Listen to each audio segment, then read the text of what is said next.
बिस्मिल्लाहिर्रहमानिर्रहीम, अस्सलाम वालेकुम। दोस्तों, ब्लैक होल्स क्या होते हैं और ये कैसे बनते हैं? आइए आज ज़रा इसके राज से पर्दा हटाने की कोशिश करते हैं।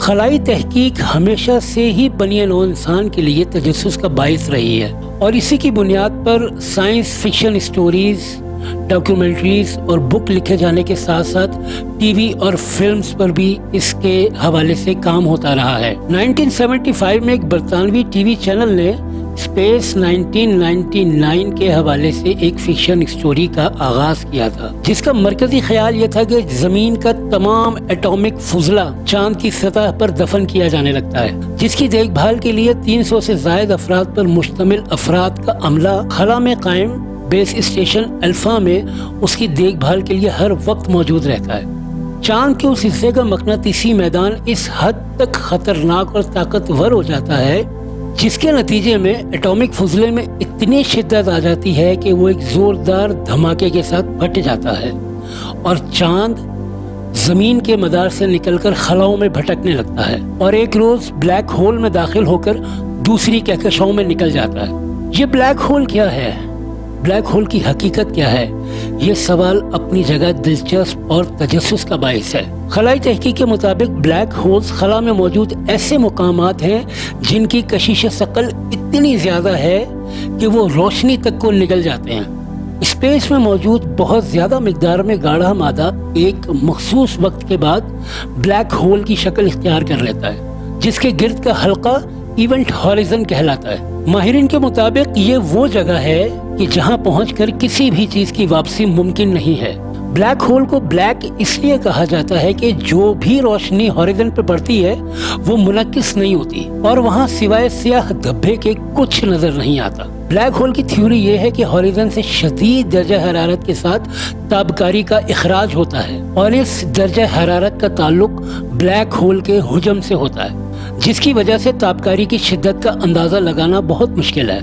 कुछ माहिरीन का ये भी कहना है कि ब्लैक होल में कशिश सकल इतनी ज्यादा होती है कि बड़ी से बड़ी जिसामत की शय नजर न आने वाले ज़रात में तब्दील हो जाती है।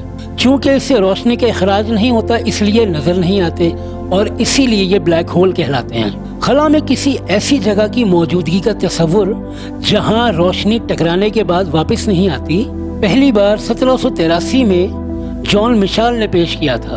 उसके मुताबिक सूरज की कत्ल और कसाफत के बराबर का जिस्म लामहदूद बुलंदी से ब्लैक होल की तरफ गिरे तो उसकी रफ्तार रोशनी की भी रफ्तार से ज्यादा होगी।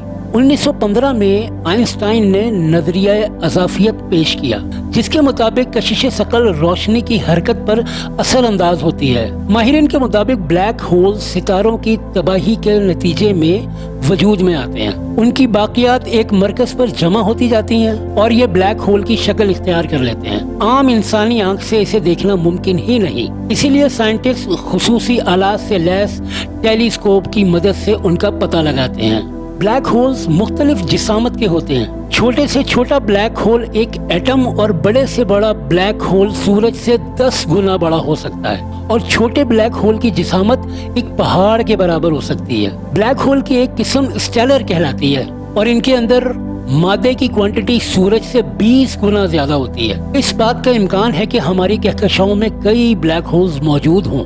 सबसे बड़े ब्लैक होल्स सुपर मैसिव कहलाते हैं और इनके अंदर 1 मिलियन सूरज से ज्यादा मादा हो सकता है और माहिरीन के मुताबिक हर कहकशा में एक सुपर मैसिव ब्लैक होल मौजूद है। हमारी कहकशा में मौजूद सुपर मैसिव ब्लैक होल को सैजिटेरियस का नाम दिया गया है और इसके बारे में माहिरीन का कहना यह है कि इसमें 4 मिलियन सूरज के बराबर मादा मौजूद है।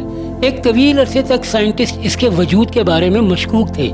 बहुत से ब्लैक होल्स सितारों के जोड़ीदार निज़ाम यानी बाइनरी स्टार सिस्टम में पाए जाते हैं। इस तरह उसकी जिसामत बढ़ती जाती है और मज़कूरा सितारों की कम होती जाती है, यहाँ तक कि ये सितारे मुकम्मल तौर पर गायब हो जाते हैं। दूसरी तरफ ब्लैक होल्स भी अगरचे इसी तरह वजूद में आते हैं, लेकिन उनके कतर के बारे में अंदाजा लगाना बहुत मुश्किल है। उनके बारे में ये ख्याल किया जाता है कि ये लामहदूद मादा हजम कर सकते हैं ماہرین کا خیال ہے کہ اگر یہی صورتحال برقرار رہی تو اگلے 100 سال میں کائنات کی شکل بالکل تبدیل ہو جائے گی، اور یہ بات کتنی درست ہے یہ آنے والا وقت ہی بتا سکتا ہے۔ ابھی تک کے لیے اتنا ہی، ملتے ہیں اگلی ویڈیو میں کچھ نئے ٹاپکس کے ساتھ۔ تو میری ویڈیو کو لائک، شیئر اور سبسکرائب ضرور کیجیے گا۔ Thank you very much. اللہ حافظ۔